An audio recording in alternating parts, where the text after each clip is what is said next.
You can be known by everyone in your life and still feel like no one has actually met you. Carl Jung had a name for the face you build to be accepted, approved of, and to feel safe. And the most dangerous thing about it is that it doesn't feel like a mask. It feels like you. The persona is the social self, the version of you that learns how to be acceptable in the rooms you have to enter. And the persona does not usually begin as a lie. It begins as adaptation, a way to function, a way to belong, a way to become legible to the world around you. But over time, the face you wear for the world can become so convincing that even you forget there was someone underneath it. If you've ever felt exhausted from being the version of yourself that works best for everyone else, you already know what this costs. The question is not whether you wear a mask, because everyone does. The question is whether the mask is still serving you, or whether it has started living your life for you. Carl Jung noticed that people do not meet the world as a blank canvas. Instead, we develop a face, a way of speaking, a way of being seen, a way of becoming acceptable to the people, institutions, families, workplaces, and relationships around us. Jung called this social face the persona. A persona is the face through which a role speaks. In the old theater, the mask did not hide the role, it announced it. But Jung did not see the persona as simply a lie.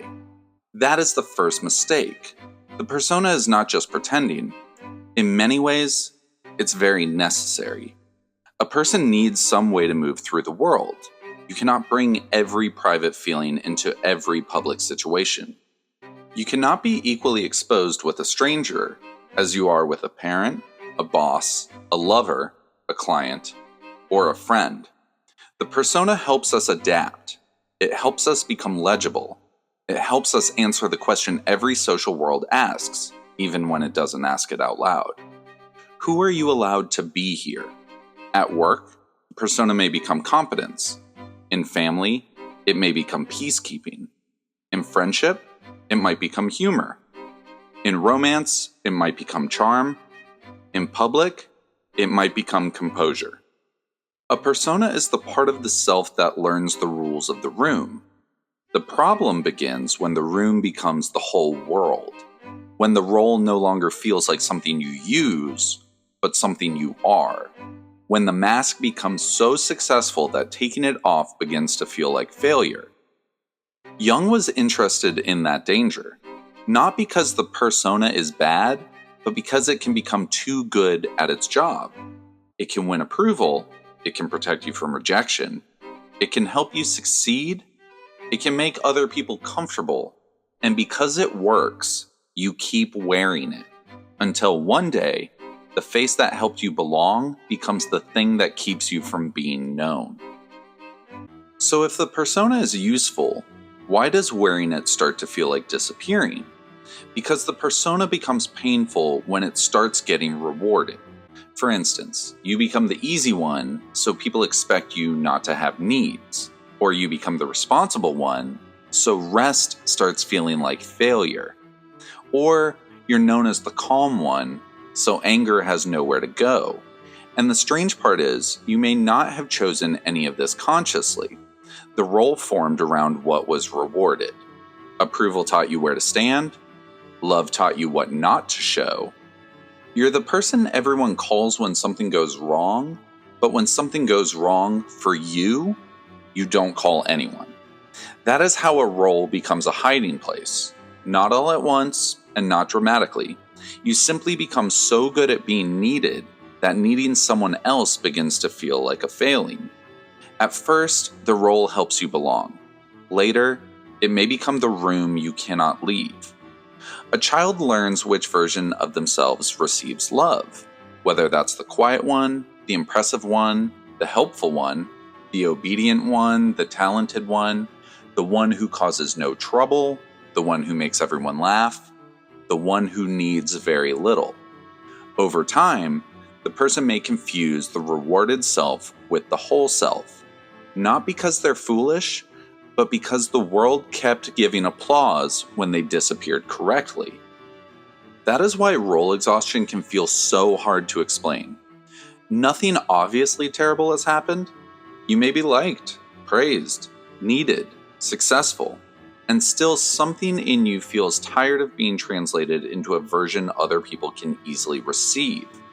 This can happen at work, where a person becomes the professional version of themselves so completely that their private life begins to feel underdeveloped. It can happen inside of a family. A person becomes the stable one, the mediator, the good child, the one who understands everyone until their own anger feels almost illegal. It can happen inside relationships. A person becomes lovable by becoming easy to love. They anticipate needs, smooth over conflict, keep the peace, perform understanding, hide disappointment, laugh when they want to object. And the more the role succeeds, the more frightening it becomes to step outside it. Because the question is no longer, who am I? The question becomes, will anyone still love me if I stop being who they know how to love? That is where the persona becomes more than a social mask. It becomes a psychological bargain. Belonging in exchange for concealment. Approval in exchange for contraction. Safety in exchange for the smaller self. If you wear a mask all day, your dreams may be where it starts to slip. The psyche does not only perform this conflict in waking life, but when you sleep, it stages it. And if the persona is the face you build for the world, dreams may show what happens when that face begins to crack. In dreams, the persona may appear through masks, costumes, uniforms, makeup, stages, audiences, public embarrassment, wrong clothing, the missing clothing, or the sudden feeling that everyone can see something you meant to hide. You may dream that you're on stage without knowing your lines, or that you're back at school unprepared for a presentation. You might dream that you're wearing the wrong clothes to an important event, or that your face looks different in the mirror, or that you're naked in public trying to act as if nothing is wrong. Dreams like these are not simply saying, you care what people think. That might be true, but it's too flat of a definition. The dream may be staging the distance between the person who is seen and the person who is hidden.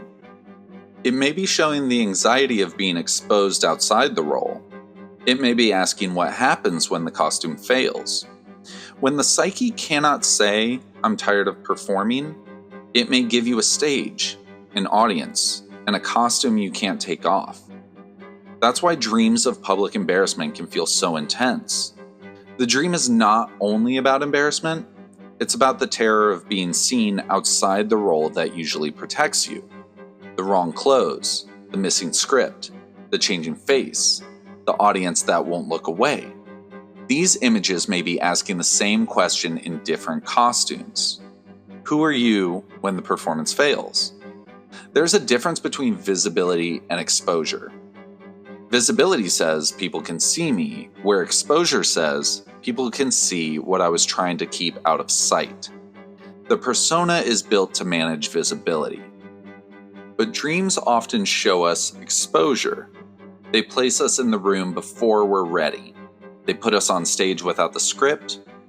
They make the costume wrong, the face strange, the mirror unreliable. And in that discomfort, something important appears. The dream may not be attacking the persona. It may be revealing how much energy it takes to maintain it. A mask can protect the face, but it can also prevent the face from breathing. If a dream keeps returning to images of masks, mirrors, stages, costumes, uniforms, or public scrutiny, the question is not what does a mask mean, or what do stages mean, or what do costumes mean. The better question is, where in my life do I feel unable to appear without one? And this is where the persona becomes uncomfortable, because the mask you wear is not only yours. Other people are responding to it, rewarding it, depending on it, sometimes loving it. That means the persona is not just a private problem, it's relational. If you've spent years being the easy one, other people may become confused when you suddenly have a need. If you've spent years being the calm one, People may treat your anger as a violation of who you're supposed to be. If you've spent years being the responsible one, your rest may look like irresponsibility to the people who benefited from your over-functioning. And if you've spent years being viewed as agreeable, then saying no may sound louder than when someone else does it because no one expected it from you. This is why changing can feel like betrayal, even when you're becoming more honest. You're not only changing your inner life, you're disturbing the arrangement other people built around your mask. The persona creates a contract, often without anyone signing it. I will be this, and you will respond to me as this. I will be pleasant, and you will approve. I'll be useful, and you'll need me. I'll be impressive, and you'll admire me. I'll be low maintenance, and you will not have to meet me deeply. And the contract may work for a long time until the person underneath begins to ask for a life. Then the questions become harder. Who will get your politeness, but not your truth? Who gets your competence, but not your need? Who gets your humor, but not your grief? Who gets you when you're calm, but not your anger?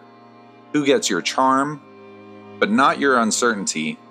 And who gets the version of you that performs well, but not the version of you that is actually alive? And then maybe the most difficult question, are you being loved as yourself or as the role that made you easier to love? This is also where the persona connects to the shadow. The persona is the face you are allowed to show. The shadow often contains what the face had to exclude. A calm persona may create a shadow full of anger. A generous persona may create a shadow full of resentment. A perfect persona may create a shadow full of shame. An easy persona may create a shadow full of need. The brighter the mask, the darker the room behind it can become. Not because the person is false, but because the performance has been allowed to live while the rest of the self waits in the dark. This doesn't mean the answer is to destroy the persona. No one becomes whole by becoming socially careless, cruel, or completely unfiltered. The goal is not to rip off every mask and call that authenticity.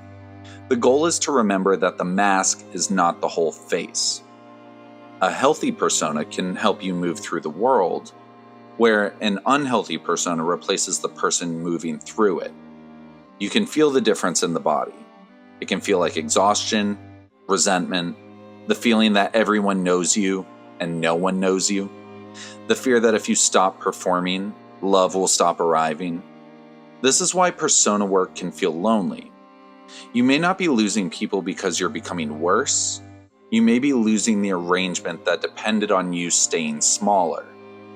That doesn't make the change painless. It means the pain may be part of becoming more real. Self-reflection begins when you can ask the questions like, where did I learn to become this version of myself?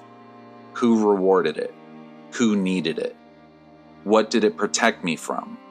What did it cost? And what part of me has been waiting behind the mask, not to destroy my life, but to finally enter it? When a role has held your life together for long enough, the psyche does not always argue with words. It speaks in images, in stages, in mirrors, in masks, in the same dream, returning with different faces. Nightly Echoes was built for tracking those recurring patterns over time.